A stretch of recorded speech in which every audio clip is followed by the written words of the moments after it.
Before we get into the video, I need you guys to do me a favour. Number 1, like the video. Also comment. Let me know your thoughts on the case. Now, if you think about London street culture, true London street legends, a handful of names will keep cropping up.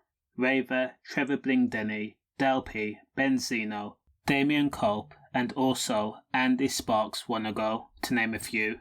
Now, we all know Sparks was a great amateur boxer and a fearsome MMA fighter, having spells in Cage Rage UK and either venturing overseas to box, and also spending time in Rikers Island before being transferred back to the UK due to the FBI.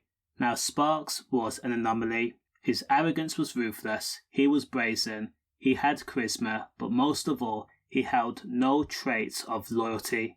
And due to the very real fact that he was known to knock people off their feet, some people could not oppose him, and the ones that did, there were some very real consequences.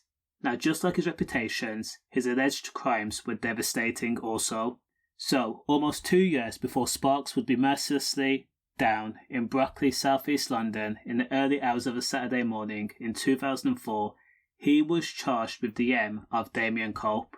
Now, despite the fact that Damien Culp was packaged and neatly presented as a civilian, someone who was a football fan, a DJ, and studied to be an engineer, when his M made national headlines, he was very much a respected dealer in Peckham, whom was known to have a large bankroll, wear nice clothes, jewellery, and also have nice cars, and even to tote GU. Now, during the early 2000s, it was nothing to go to central London, West End hotspots like Brown's nightclub, book table service, have a plethora of bottles of champagne, and then send bottles over to your rivals, who would be positioned directly opposite you. The atmosphere would be one of tense silence, despite being in a club, and yet their subtle actions would speak volumes.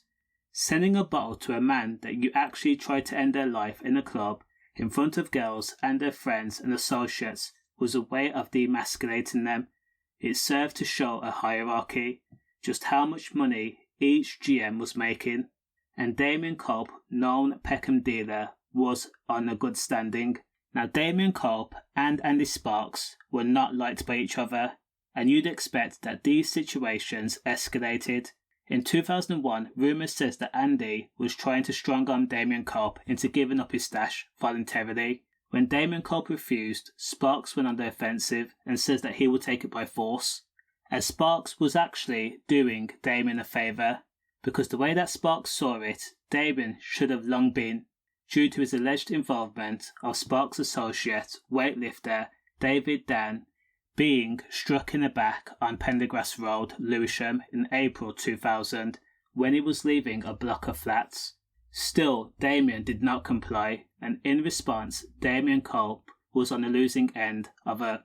So pride is a dangerous thing, and when your ego is bruised, of course, retaliation follows. So in retaliation, Damien Sparks then gathered up a few of his friends, and then went out looking for Sparks. On one occasion, Damien at Sparks, but thankfully, or unfortunately, Sparks managed to get away unharmed, and this was the reason that he started to wear bulletproof vests.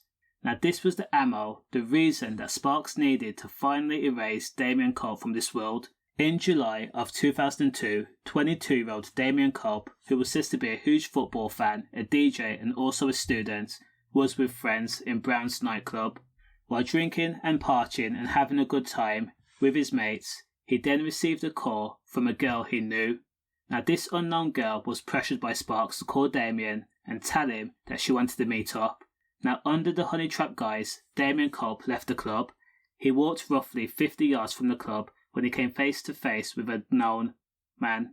He was struck in the stomach with ammo. Now, Damien curled over and injured, he stumbled back to the club before falling face first in the gutter. 7.5 minutes had passed when he came face to face with his mates, and in his last breaths, Damien was said to say that Sparks was the person who had struck him. Now, this was refuted by the bouncer on the door that night, saying that Damien Culp was in such excruciating pain that he could not speak, and medical experts also testified that it was virtually impossible for Damien Culp to name anyone 7.5 minutes after being struck in the stomach. Now, when Sparks was detained by the FBI and brought back to the UK to face trial, it was said that Sparks would often turn around in a gallery and look at Damien Cope's mum and smile and wave at her. During one brief interaction, Damien Cope's mum actually says, "Don't you dare smile at me." Now, ultimately, the trial would collapse and Sparks would be considered a free man. This was because the prosecution failed to make a substantial case. The two friends who were with Damien Cope that night refused to be a witness in court, citing they were afraid. Now, Damien's Cope mum, Lucy, called Damien's friends cowards and explained that she would never forgive them because these were meant to be Damien Cope's friends, people he considered his brothers, but in the time of need, they failed him. Now, Sparks would ultimately meet the same fate 2 years later. Condolences to all those involved, but this is the street life. Stay safe, safe.